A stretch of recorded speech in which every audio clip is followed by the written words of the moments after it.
Personel gabungan Direktorat Krimum Polda Metro Jaya dan Satreskrim Polresta Jakarta Timur berhasil menangkap terduga penganiaya seorang karyawan toko roti di Jalan Raya Penggilingan Cakung, Jakarta Timur. Terduga pelaku adalah GSH, ditangkap di Hotel Anugrah Sukabumi pada Senin 16 Desember dini hari. Saat ini kasus tersebut sudah masuk dalam tahap penyelidikan. Pihak kepolisian menekankan bahwa terduga pelaku tak kebal hukum. Polres Metro Jakarta Timur juga sudah memeriksa sejumlah saksi dan terlapor untuk diminta klarifikasi. Kasus itu sendiri telah dilaporkan korban pada 18 Oktober 2024 terkait penganiayaan berat. Atas perbuatannya, terduga pelaku GSH terancam dijerat pasal 351 KUHP terkait penganiayaan dengan ancaman maksimal 2,5 tahun penjara.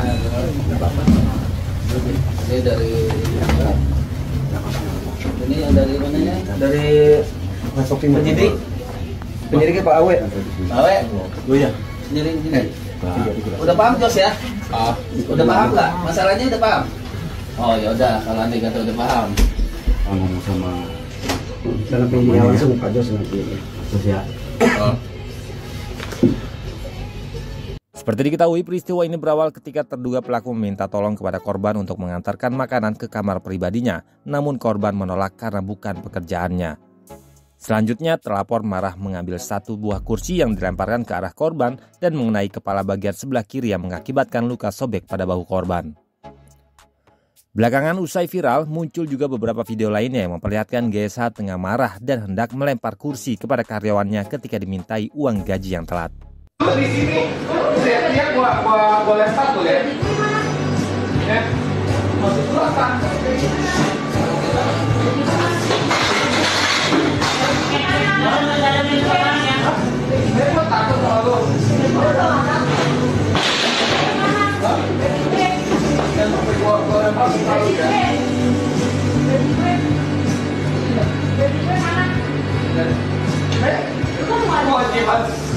Kewajiban apa mau ngasih lu?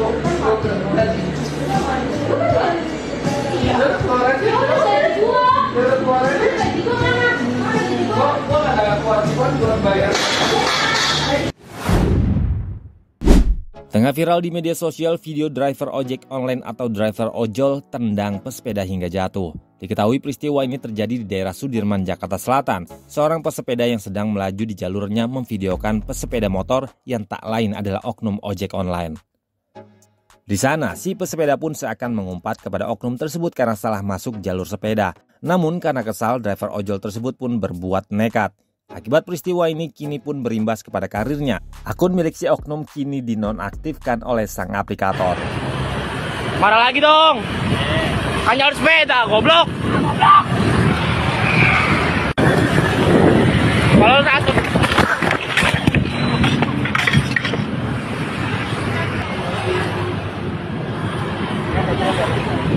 Serempet. Disengaja. Fadila alias Datuk, penganiaya dokter koas Unsri, akhirnya ditetapkan sebagai tersangka oleh Polda Sumsel pada Sabtu 14 Desember 2024 lalu. Dalam konferensi pers, Datuk mengaku menyesali perbuatannya. Pelaku pun meminta maaf kepada korban karena telah melakukan pemukulan terhadap dokter koas Lutfi.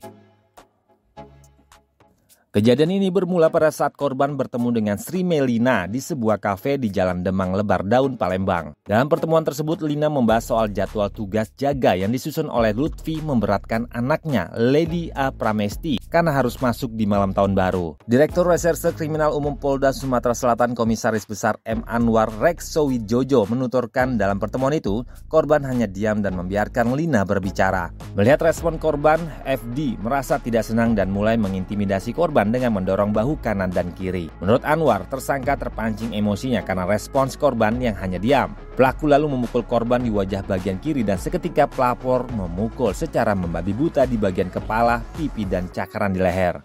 Akibat perbuatannya, Lutfi dirawat di Rumah Sakit Bayangkara, Palembang. Polisi pun menjerat FD dengan pasal 351 ayat 2 KUHP dengan ancaman pidana paling lama 5 tahun.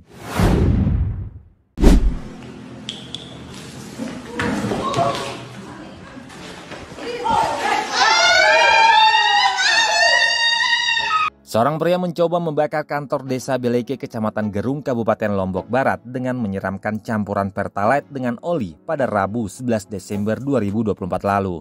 Namun naas, di saat melakukan aksinya ia justru terpeleset oli campuran bensin yang disiramkannya sendiri.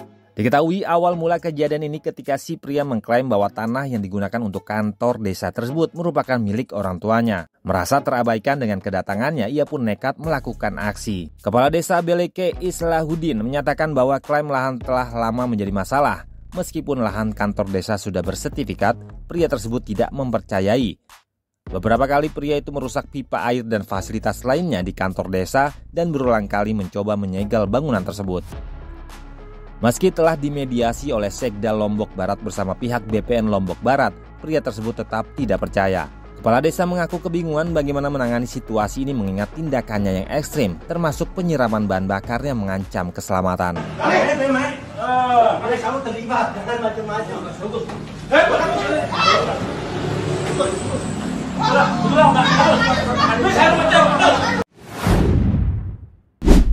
Video sarkastik dari petani di Desa Tanjung Ibus, Kecamatan Secanggang, Kabupaten Langkat, Provinsi Sumatera Utara viral di media sosial.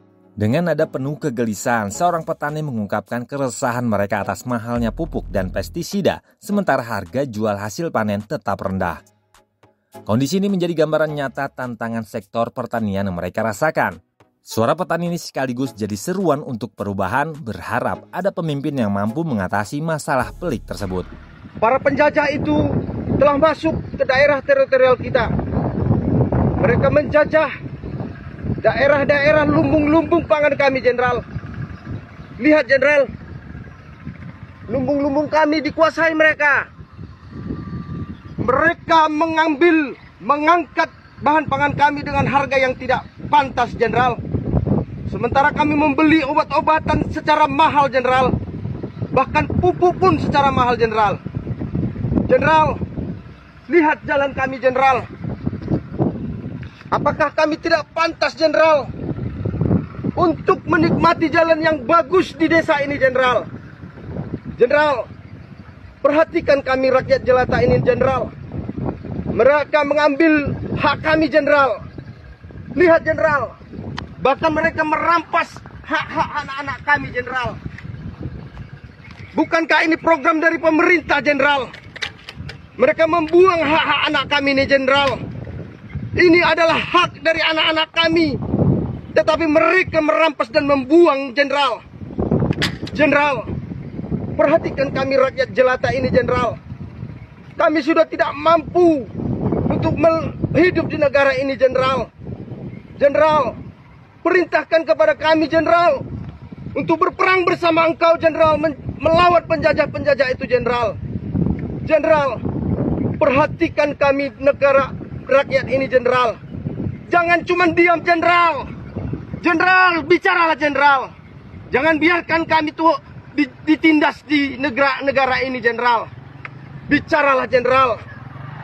Kami akan berperang melawan penjajah itu bersama dengan engkau. Darah ini akan kami pertaruhkan untuk negara ini. Bahkan nyawa ini pun, Jenderal. Jenderal, bicaralah, Jenderal. Kami siap untuk berperang bersama dengan engkau.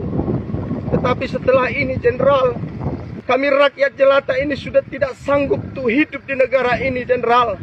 Jika harus seperti ini, perhatikan kami rakyatmu yang di desa ini, Jenderal. Laporan selesai.